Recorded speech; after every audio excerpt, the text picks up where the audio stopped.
ಸ್ನೇಹಿತರೆ, ಇಲ್ಲಿ ನೋಡ್ತಾ ಇದ್ದೀರಲ್ಲ, ಈ ತರ ನಮ್ಮ ಒಂದು ಹೊಲದಲ್ಲಿ ಕಂಟಿನ್ಯೂ ಆಗಿ ಈ ಒಂದು ಬೇವಿನ ಗಿಡದಲ್ಲಿ 5 ದಿನದಿಂದ ಈ ತರ ಹಾಲು ಬರ್ತಾ ಇದೆ. ಊರಲ್ಲಿರುವಂತ ಎಲ್ಲಾ ಜನರು ಕೂಡ ಬಂದು ಇದನ್ನ ನೋಡ್ತಾ ಇದಾರೆ. ಎಲ್ರಿಗೂ ಕೂಡ ಆಶ್ಚರ್ಯವಾಗಿದೆ, ನಮಗೂ ಕೂಡ ಆಶ್ಚರ್ಯ ಆಗಿದೆ. ಬಂದಿರುವಂತ ಜನ ಹೇಳ್ತಾರೆ ಇದು ಒಂದು ದೇವ್ರ ಪವಾಡ ಅಂತೇಳಿ. ಅವರು ಆ ತರ ಹೇಳೋದಕ್ಕೂ ಕೂಡ ಒಂದು ರೀಸನ್ ಇದೆ. ಏನಪ್ಪಾ ಅಂದ್ರೆ ಇಲ್ಲಿ ಬೇವಿನ ಗಿಡ ಮತ್ತು ಬನ್ನಿ ಗಿಡ ಎರಡೂ ಕೂಡ ಕೂಡಿದೆ. ಇದಕ್ಕೆ ನಾವು ಒನ್ ಟೈಮ್ ಲಗ್ನ ಕೂಡ ಮಾಡಿದ್ವಿ. ಮತ್ತೆ ಕೆಳಗಡೆ ಲಕ್ಷ್ಮೀ ದೇವಿ ಕಟ್ಟೆ ಕೂಡ ಇದೆ. ಅದಕ್ಕೆ ಆ ತರ ಜನಗಳು ದೇವ್ರ ಪವಾಡ ಅಂತೇಳಿ ಹೇಳ್ತಾ ಇರಬಹುದು. ಬಟ್ ನನ್ನ ಪ್ರಕಾರ ಮತ್ತು ಸೈನ್ಸ್ ಪ್ರಕಾರ ನೋಡಿದ್ರೆ ಇದು ಬಂದ್ಬಿಟ್ಟು ಸಾಮಾನ್ಯವಾಗಿ ಕೆಲವಿಷ್ಟು ಬೇವಿನ ಗಿಡದಲ್ಲಿ ಈ ತರ ಹಾಲುಗಳು ಬರ್ತಾ ಇರುತ್ತೆ. ಒಂದಿಷ್ಟು ಊರುಗಳಲ್ಲಿ ಈ ತರ ನಡೆದಿದೆ. ಬಟ್ ಇದು ನಮ್ಮ ಹತ್ರ ನಡೆದಿರೋದು ಫಸ್ಟ್ ಟೈಮು.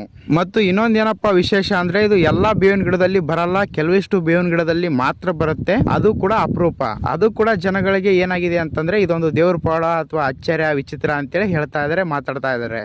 ಈ ಒಂದು ಹಾಲಿನಿಂದ ಏನಪ್ಪಾ ಯೂಸ್ ಅಂತಂದ್ರೆ ಇದರಲ್ಲಿ ಔಷಧಿ ಗುಣಗಳಿರುತ್ತೆ. ಇದನ್ನ ನೀವೇನಾದ್ರೂ ಗಾಯಗಳಾದಲ್ಲಿ ಹಚ್ಚಿದ್ರೆ ಅದು ಮಾಯುವಂತ ಚಾನ್ಸ್ ಇರುತ್ತೆ. ಈ ಹಾಲು ಬಂದ್ಬಿಟ್ಟು ಎದಕ್ ಬರುತ್ತೆ ಅಂತೇಳಿ ನಿಜವಾಗ್ಲೂ ನನಗೂ ಕೂಡ ಗೊತ್ತಿಲ್ಲ ಮತ್ತು ಯಾರಿಗೂ ಕೂಡ ಗೊತ್ತಿಲ್ಲ. ನಿಮ್ಗೆ ಏನ್ ಅನ್ಸುತ್ತೆ ಇದ್ರ ಬಗ್ಗೆ ಅಂತೇಳಿ ಒಂದು ಕಮೆಂಟ್ ಮಾಡಿ. ನಾನು ಕೂಡ ಗೂಗಲ್ ಮತ್ತು ಯೂಟ್ಯೂಬ್ ನಲ್ಲಿ ಸ್ವಲ್ಪ ಸರ್ಚ್ ಮಾಡಿದ್ಮೇಲೆ ಗೊತ್ತಾಯ್ತು ಇದ್ರ ಬಗ್ಗೆ ಸ್ವಲ್ಪ ಇನ್ಫಾರ್ಮೇಶನ್. ಅದನ್ನ ಕೂಡ ನಾನು ನಿಮ್ ಮುಂದೆ ಶೇರ್ ಮಾಡ್ಕೊತಾ ಇದ್ದೀನಿ.